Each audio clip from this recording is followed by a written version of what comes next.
नमस्कार दोस्तों। क्या आपने कभी महसूस किया है कि जब आप किसी पुरानी वीरान जगह पर अकेले खड़े होते हैं तो आपको ऐसा लगता है जैसे कोई आपको देख रहा है। हम अक्सर इसे अपना वहम मानकर नजरअंदाज कर देते हैं, लेकिन क्या सच में वो सिर्फ वहम होता है, या फिर उस वीराने में मौजूद कोई ऐसी चीज जिसका वजूद इस दुनिया का नहीं है, वो आपकी मौजूदगी को महसूस कर रही होती है। आज की कहानी एक ऐसी ही जगह की है, एक ऐसी जगह जहां कहानियां पर्दे पर दिखाई जाती थीं, लेकिन एक रात वो पर्दा हकीकत बन गया। यह दास्तान है नीलम टॉकीज की और एक नौजवान की जिसकी कला और जुनून ने उसे एक ऐसे अंधेरे में धकेल दिया जहां से वापसी का कोई रास्ता नहीं था। उस नौजवान का नाम था जतिन। जतिन कोई आम लड़का नहीं था। वह एक उभरता हुआ साउंड डिजाइनर और हॉरर कहानियों का लेखक था। उसे डर की आवाजें रिकॉर्ड करने का अजीब शौक था। सूखे पत्तों की चरमराहट, पुरानी इमारतों में हवा का सन्नाटा और जंग लगे दरवाजों की चीख। अपनी नई हॉरर कहानी के लिए उसे एक परफेक्ट डरावने बैकग्राउंड साउंड की तलाश थी, और इसी तलाश ने उसे नीलम टॉकीज के बंद और शापित दरवाजों तक पहुंचा दिया।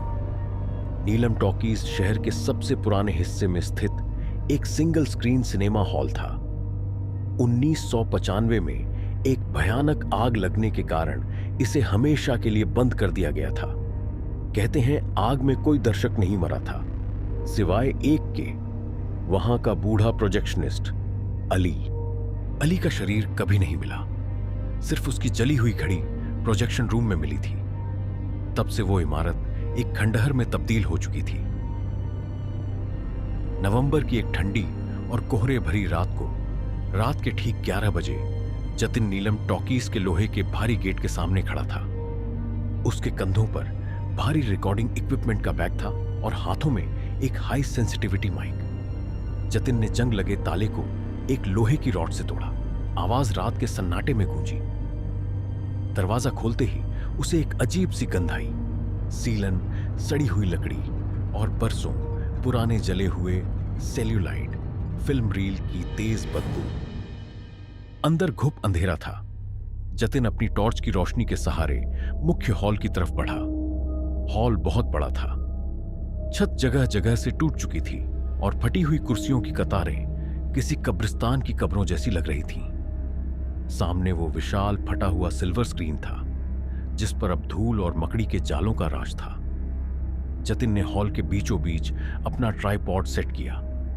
उसने 360 डिग्री माइक लगाया और अपने कानों पर बड़े नॉइस कैंसलिंग हेडफोन पहन ली। अब उसे बस सन्नाटे को रिकॉर्ड करना था। उसने अपनी टॉर्च बंद कर दी। खामोशी, दोस्तों, खामोशी बहुत भारी होती है, लेकिन जब आपके कानों में ऐसे उपकरण लगे हों जो एक चींटी के चलने की आवाज भी पकड़ सकें, तो खामोशी भी चीखने लगती है। जतिन ने आंखें बंद कर लीं और सुनने लगा। शुरुआत के 10 मिनट तक सिर्फ हवा की साएं साएं सुनाई दी, लेकिन 11वें मिनट में रिकॉर्डर के लेवल इंडिकेटर की हरी बत्तियां अचानक लाल होने लगी। जतिन के हेडफोन में एक आवाज उभरी, क्लिक क्लिक, चर्रर क्लिक। यह आवाज पुरानी फिल्म रील के प्रोजेक्टर में चलने की थी। जतिन ने आंखें खोली। हॉल में घुप अंधेरा था। उसने सोचा शायद बाहर से कोई आवाज आ रही होगी, लेकिन आवाज धीरे धीरे तेज होने लगी और फिर उस सन्नाटे में एक और आवाज जुड़ी। फुसफुसाहट, एक नहीं बल्कि सैकड़ों लोगों की फुसफुसाहट, कुर्सियों के चरमराने की आवाजें, किसी के खांसने की आवाज, किसी बच्चे के रोने की धीमी आवाज। जतिन का पूरा शरीर पसीने से भीग गया। उसने झटके से टॉर्च जलाई और चारों तरफ घुमाई। हॉल बिल्कुल खाली था। कुर्सियों पर धूल की परत वैसी ही जमी थी। कोई नहीं था, लेकिन उसके कानों में लगे हेडफोन में पूरा हॉल खचाखच भरा हुआ था। लोग फिल्म शुरू होने का इंतजार कर रहे थे। जतिन ने घबराकर हेडफोन उतार दिए। बाहर हॉल में पिन ड्रॉप साइलेंस था। उसने दोबारा हेडफोन पहने। वहां भीड़ का शोर था। यह इलेक्ट्रोमैग्नेटिक इंटरफेरेंस है, जतिन ने अपने विज्ञान और तर्क का सहारा लेना चाहा। उसने रिकॉर्डिंग बंद करने के लिए हाथ बढ़ाया। तभी उसके पीछे से, जहां प्रोजेक्शन रूम था, एक तेज रोशनी का बीम निकला। सफेद और नीली रोशनी का एक मोटा बीम जतिन के सिर के ठीक ऊपर से गुजरता हुआ सामने के फटे हुए स्क्रीन पर पड़ा। जतिन सन्न रह गया। प्रोजेक्शन रूम तो 25 साल से बंद पड़ा था। वहां बिजली का कोई कनेक्शन तक नहीं था। जतिन धीरे से मुड़ा। ऊपर प्रोजेक्शन रूम के छोटे से शीशे से रोशनी आ रही थी। उसने वापस स्क्रीन की तरफ देखा। स्क्रीन पर कोई फिल्म नहीं चल रही थी। स्क्रीन पर उसी हॉल का दृश्य दिखाई दे रहा था। जतिन देख सकता था कि स्क्रीन के अंदर कुर्सियों पर लोग बैठे हैं। ब्लैक एंड व्हाइट परछाइयां। दर्शक स्क्रीन पर सामने की तरफ देख रहे थे। तभी जतिन ने ध्यान दिया। स्क्रीन पर दिख रहे दर्शकों की परछाइयों के बीच की कतार में एक नौजवान खड़ा था, जिसके कंधों पर एक बैग था और हाथ में माइक था। वह खुद जतिन की परछाई थी। जतिन के रोंगटे खड़े हो गए। उसने अपना दायां हाथ उठाया। स्क्रीन पर खड़ी उसकी परछाई ने बायां हाथ नहीं उठाया, जैसा शीशे में होता है, बल्कि उसने भी अपना दायां हाथ ही उठाया। वो परछाई एक रिकॉर्डिंग नहीं थी, वो कोई और आयाम था। अचानक स्क्रीन पर बैठे सारे दर्शकों की परछाइयों ने अपनी गर्दन घुमाई। वे सब स्क्रीन के अंदर से बाहर खड़े असली जतिन को देखने लगे। उन परछाइयों की आंखें नहीं थीं, लेकिन उनका घूरना जतिन की आत्मा को छलनी कर रहा था। तभी स्क्रीन के एक कोने से एक नई परछाई उभरी। एक बूढ़ा आदमी जिसके हाथ में जली हुई फिल्म की रील थी। अली, प्रोजेक्शनिस्ट, बूढ़े की परछाई स्क्रीन के किनारे तक आई और फिर उसने अपना एक पैर स्क्रीन के बाहर निकाल दिया। जब परछाइयां अपना दायरा तोड़कर हकीकत में कदम रखती हैं, तो इंसान का हर तर्क, हर विज्ञान दम तोड़ देता है। वो कोई 3D फिल्म नहीं थी, वो साक्षात मौत थी, जो 25 सालों से एक नए शिकार का इंतजार कर रही थी। जतिन ने अपना इक्विपमेंट वहीं छोड़ा और पागलों की तरह बाहर जाने वाले दरवाजे की तरफ भागा। लेकिन जैसे ही वह दरवाजे तक पहुंचा, उसने देखा कि वहां कोई दरवाजा नहीं था। वहां सिर्फ एक ठोस ईंट की दीवार थी। नहीं नहीं, यह कैसे हो सकता है? जतिन चिल्लाया। वह दीवारों पर हाथ मारने लगा। पीछे से कदमों की आवाज आ रही थी। वो परछाई जो 3D रूप ले चुकी थी, वो धीरे धीरे जतिन की तरफ बढ़ रही थी। उसके चलने से कोई आवाज नहीं आ रही थी, लेकिन हॉल के अंदर का तापमान 0 से नीचे गिर चुका था। जतिन की सांसों से धुआं निकल रहा था। जतिन सीढ़ियों की तरफ भागा, जो ऊपर और प्रोजेक्शन रूम की तरफ जाती थीं। वह सीढ़ियां चढ़कर प्रोजेक्शन रूम के दरवाजे से टकराया। दरवाजा टूटकर खुल गया। कमरे के अंदर धूल और मकड़ी के जाले थे।